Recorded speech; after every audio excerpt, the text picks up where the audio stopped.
नगर निकाय चुनाव के पूर्व भाजपा और कांग्रेस का आम आदमी पार्टी चुनाव को लेकर कमर कस ली गई है। गुरुवार को दिल्ली से आए चुनाव पर्यवेक्षक दिनेश प्रताप सिंह ने कई दावेदारी करने वालों से बात करते हुए चुनाव को लेकर चर्चा की। मध्य प्रदेश में नगर निकाय चुनाव होने की तारीख अभी तक तय नहीं हुई है, तो वहीं कांग्रेस ने महापौर प्रत्याशी का नाम घोषित कर दिया है। दूसरी ओर भाजपा अब भी अपना पत्ता नहीं खोल रही है। इन्हीं सब के बीच तीसरे मोर्चे के रूप में उभर रही आम आदमी पार्टी ने भी इस चुनाव में अपने प्रत्याशी को लेकर काफी उम्मीदें बना रखी है, जिसको लेकर आपने भी चुनाव की तैयारियां शुरू कर दी है। इसी कड़ी में गुरुवार दोपहर को दिल्ली से आए आप के पर्यवेक्षक दिनेश प्रताप सिंह ने आम आदमी पार्टी की ओर से चुनाव लड़ने वाले दावेदारों से बात की और उनके बायोडेटा लिए, जहां पर आम आदमी पार्टी के पर्यवेक्षक के मुताबिक पहले चरण की सूची में 106 लोगों के नाम तय हो गए हैं। वहीं जल्द ही दूसरी सूची भी आ जाएगी।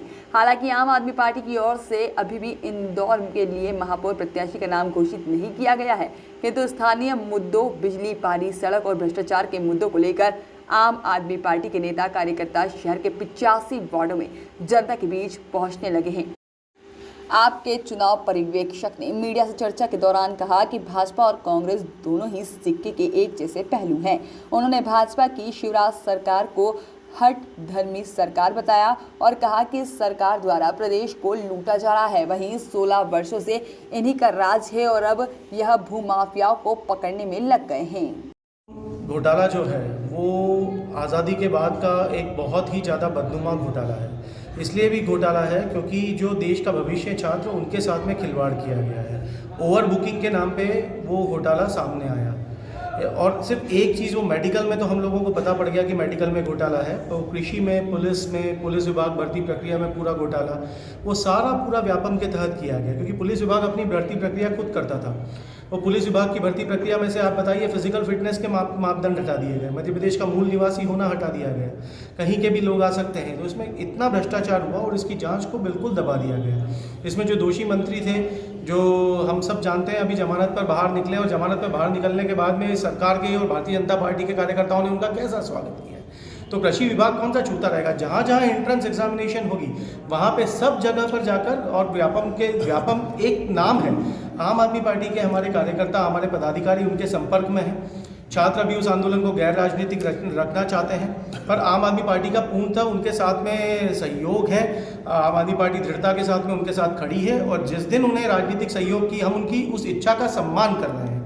व्यापम के खिलाफ हम कई बार कई जगह प्रदर्शन कर चुके हैं, विरोध प्रदर्शन कर चुके हैं और लगातार हमने यहाँ तक भोपाल में व्यापम का घेराव तक किया है आम आदमी पार्टी ने। तो हमारा यह कहना है कि ये कृषि महाविद्यालय के छात्रों की इच्छा का सम्मान करते हुए, क्योंकि वो अभी इसको राजनीतिक रंग नहीं देना चाहते, जैसे किसान आंदोलन चला है देश में कि भाई कोई भी राजनीतिक पार्टियों का समर्थन है, पर वो किसान आंदोलन अपने आप में विशुद्ध रूप से गैर राजनीतिक आंदोलन है, किसानों के मुद्दों को लेकर आंदोलन है। ऐसा ही ये कृषि विभाग के जो छात्र हैं उनका जो आंदोलन है वो सिर्फ एक छात्रों का आंदोलन है। हमारा उसको समर्थन है।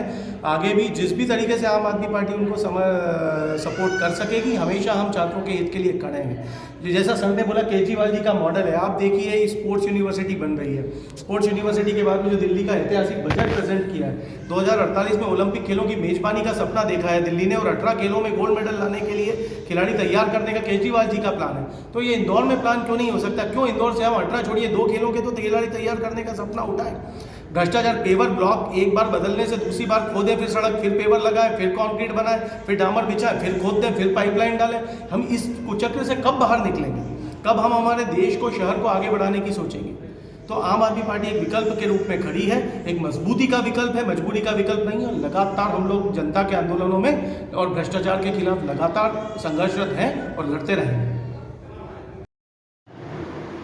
जैसा कि आप सब जानते हैं, नगरीय निकाय चुनाव के तिथि की घोषणा किसी भी दिन हो सकती है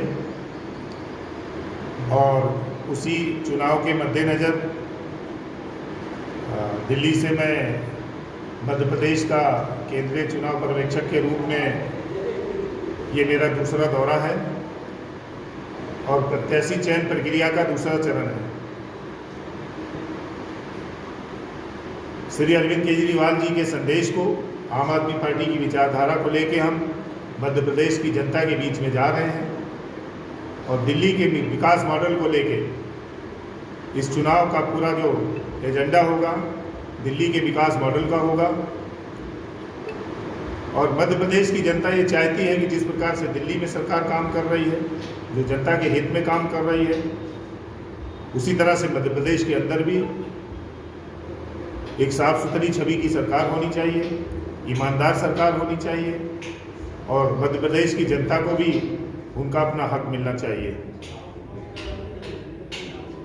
जिस तरह से हर धर्मी सरकार मध्य प्रदेश में हो, चाहे केंद्र में हो, चाहे कृषि कानून की बात हो, चाहे डीजल पेट्रोल और गैस की महंगाई की बात हो, और चाहे यहाँ पे टोल टैक्स के रूप में लूट की बात हो, हर प्रकार से यहाँ की जनता को लूटा जा रहा है। और इस जनता की लूट से जनता को बचाने के लिए आम आदमी पार्टी ही एक विकल्प है।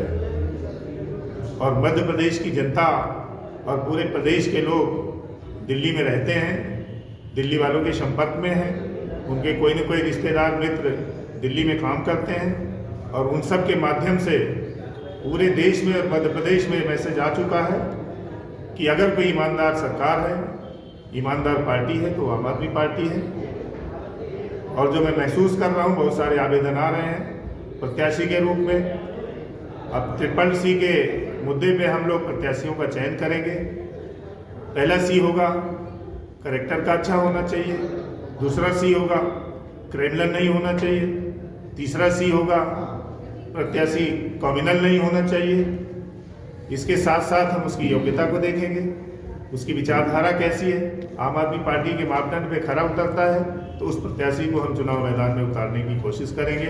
पहली सूची हमारी जारी हो चुकी है जिसमें 106 लोगों का नाम हमने उनके घोषणा कर किया हुआ है। दूसरी सूची हम बहुत जल्दी घोषित कर देंगे। उसके बाद हमारा तीसरा चरण होगा, उसमें हम कोशिश ये करेंगे कि मध्य प्रदेश की सभी सीटों पे अपने प्रत्याशी उतारें। सर इसके पास जाता है, प्रशासन के पास जाता है, वहाँ नहीं होता है, न्यायपालिका में न्याय नहीं मिलता है, तो एक उम्मीद के साथ आपके बीच में आता है कि मेरी बात को उठाओ। और आप लोगों ने और यहाँ पर काफ़ी CM भी बार बार आ रहे हैं, किस तरह से देखते हैं आप, क्या तैयारी रहेगी यहाँ पर? इंदौर शहर का जो बेसिक मुद्दा है यहाँ पे, वो हमारे कार्यकर्ता पब्लिक के बीच में जाएंगे, उस मुद्दे को उठाएंगे, चाहे वो सफाई का मुद्दा हो, चाहे पढ़ाई का मुद्दा हो, चाहे हमारी दवाई का मुद्दा हो, चाहे हमारी सड़कों और नालियों का मुद्दा हो। इन सारे मुद्दों पे हमारे कार्यकर्ता पब्लिक के बीच में जाके जो आज तक की सरकारें, आज तक के पार्षद, आज तक के अध्यक्ष, आज तक के महापौर नहीं कर पाए हैं, उन सारे कामों को आम आदमी पार्टी उनके बीच में लेके जाएगी और उस मुद्दे को उठाएगी। इसके साथ साथ जो हमारा मेन मॉडल ये मुद्दा होगा वो दिल्ली के विकास का मुद्दा, दिल्ली के विकास का मॉडल होगा। और मैं समझता हूँ कि मध्य प्रदेश की जनता, मध्य प्रदेश के नागरिक भोले भाले होने के साथ साथ समझदार और शिक्षित भी हैं और अपनी शिक्षा का परिचय आम आदमी पार्टी को लाने के रूप में देंगे। सर मुख्यमंत्री जी आए थे कुछ दिन पहले, किसी भी सरकार के रूप में यदि कुछ भी गलत हो रहा हो तो उन पे कार्रवाई करना सरकार का की जिम्मेदारी है, कानून की अपनी जिम्मेदारी है, प्रशासन की अपनी जिम्मेदारी है। और मैं समझता हूँ कि प्रशासन अपना काम करे, कानून अपना काम करे और कोर्ट और कचहरी अपना काम करे। महापौर के लिए किसका नाम होगा सर आपके? महापौर के लिए हमारे 2-3 नाम आए हुए हैं। अब हमें ये सोचना है कि किस प्रत्याशी को मैदान में उतारा जाए। हमें हर सीट के लिए प्रत्याशी हमारे पास आ रहे हैं। मापदंड हमारा वही होगा, ईमानदार पार्टी है, ईमानदार लोग होंगे तभी हम चुनाव मैदान में उतारेंगे। चुनाव लड़ने के लिए या खाली खाना पूर्ति के लिए हम कोई ऐसा प्रत्याशी नहीं उतारेंगे जिससे कि बाद में हमें पछतावा हो कि हमने सही आदमी का चयन नहीं किया। पहले से हमारी विचारधारा रही है, आम आदमी पार्टी की विचारधारा से जो प्रत्याशी मेल खाएगा उसी प्रत्याशी को हम मैदान में उतारेंगे। सर मध्य प्रदेश में और देखिए, अभी आप देखेंगे कि बहुत जल्द ही रिजल्ट दिल्ली का आया है जहां भाजपा बिल्कुल जीरो पे पहुंच गई है। जनता का ओपिनियन आप समझ सकते हैं। इसके अलावा अभी हम गुजरात में बहुत अच्छा रिजल्ट लेके आए हैं। उत्तर प्रदेश में निकाय चुनाव की बहुत अच्छी हमारी पंचायत चुनाव की तैयारी चल रही है। इसके अलावा अभी हिमाचल में हम 40 सीटों पे चुनाव लड़े थे, हमारी 36 सीटें हम जीत के आए हैं। तो जनता के दिलों में हम आ चुके हैं। दलों में हम आपको दिखें या ना दिखें, लेकिन भारत देश की जनता के दिलों में आम आदमी पार्टी अपनी जगह बना चुकी है और कांग्रेस और भाजपा ये दोनों एक ही सिक्के हैं। इन्होंने साझा राजनीति का जो व्यापार किया हुआ है, इस तिलिस्म को तोड़ने का काम आम आदमी पार्टी करेगी और जनता के मन में भी आम आदमी पार्टी और आम आदमी की विचारधारा आ चुकी है। मैं समझता हूं कि मध्य प्रदेश ही नहीं पूरे देश में आम आदमी पार्टी विकल्प के रूप में देखी जा रही है और जनता का सपना दिल्ली के मॉडल को लेके पूरे देश में जो दिल्ली का मॉडल है वो लागू किया जाएगा और होना चाहिए। सर, देखा जा रहा है कि दोबारा से जो आम आदमी पार्टी की तरफ से भी कई पार्षदों का चयन किया। विद्यार्थी लंबे समय से धरना दे रहे हैं, उनका कहना है व्यापम 2 हो गया है, जिसको लेकर सरकार उनकी सुनवाई नहीं कर रही है। कांग्रेस भी उनके साथ नहीं है, आप क्या कहेंगे इसमें सर? सभी जोनों में हम जा रहे हैं। लगभग ये पहले से दूसरा दौर हमारा पूरा होने वाला है। तो मध्य प्रदेश का नगरीय निकाय चुनाव को लेके हमारी कोई ऐसी जगह नहीं है जहां से प्रत्याशी नहीं उतार रहे हैं। पूरे मध्य प्रदेश में हमारे प्रत्याशी उतारे जा रहे हैं। अब दिल्ली का मॉडल मध्य प्रदेश में भी आने वाला है, बस आप ऐसा महसूस करें। सर, एक सवाल पूछना। Bureau report, voice of rights.